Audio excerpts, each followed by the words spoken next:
VPN, ये नाम तो आपने जरूर सुना होगा और इसको कभी ना कभी यूज भी किया ही होगा। पर ये वीपीएन क्या होता है और ये काम कैसे करता है जानेंगे इस वीडियो में, तो बने रहिए हमारे साथ अंत तक। Hey guys, welcome back to the tech anchors. मैं आपका दोस्त मनमोहन। Let's start. वीपीएन की फुल फॉर्म होती है वर्चुअल प्राइवेट नेटवर्क। ये आपके डेटा को सिक्योर करता है इंटरनेट की दुनिया में।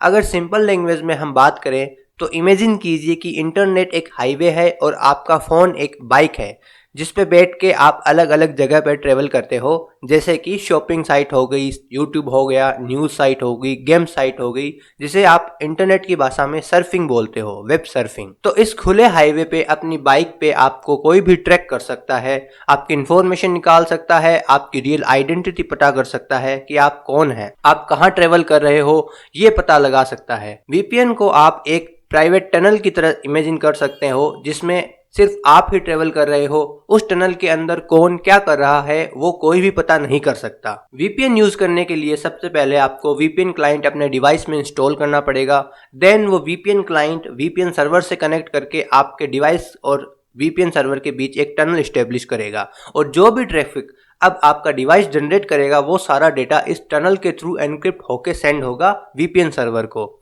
एंड देन वीपीएन सर्वर इस ट्रैफिक को डिक्रिप्ट करके इसको वर्ल्ड वाइड वेब को सेंड करेगा। इस टनल के कारण आपका आईएसपी, हैकर, थर्ड पार्टी कोई भी पता नहीं कर पाएंगे कि आप इंटरनेट के ऊपर क्या कर रहे हो, कौन सी वेबसाइट विजिट कर रहे हो। इसी कारण आपके आईएसपी ने जो वेबसाइट ब्लॉक कर रखी है वो भी आप एक्सेस कर पाते हैं, बिकॉज उन्हें पता ही नहीं चलता कि आप कौन सी वेबसाइट विजिट करना चाह रहे हो। आइए जानते हैं और डिटेल में कि जब आप रात को गूगल यूज कर रहे होते हो तो बैकएंड में रियली क्या होता है, आपका डिवाइस और इंटरनेट के बीच में कैसे ट्रैफिक एक्सचेंज होता है। विदाउट वीपीएन जब आप अपने डिवाइस से गूगल को यूज करोगे तो आपका डिवाइस एक रिक्वेस्ट पैकेट जनरेट करेगा एंड सेंड करेगा गूगल को। तो इस पैकेट पे आपके डिवाइस का एड्रेस लगा होगा, source address, suppose 6.6.6 source address, और डेस्टिनेशन एड्रेस लगा होगा गूगल का 1.2.3.4 एंड वो डायरेक्टली सेंड होगा इंटरनेट का यूज करके गूगल को। तो कोई भी थर्ड पार्टी उस पैकेट को इंस्पेक्ट करके ये पता लगा सकती है कि इसका सोर्स एड्रेस क्या है, एंड अगर उसने सोर्स एड्रेस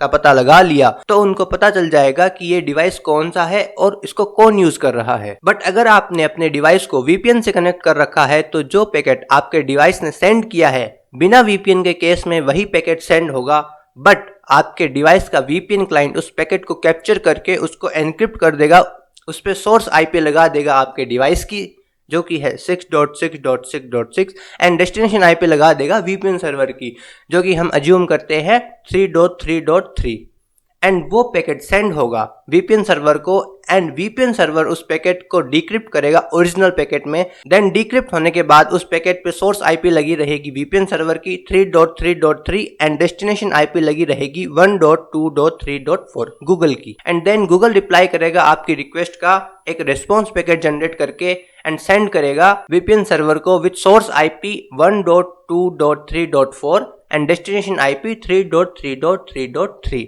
वीपीएन सर्वर की।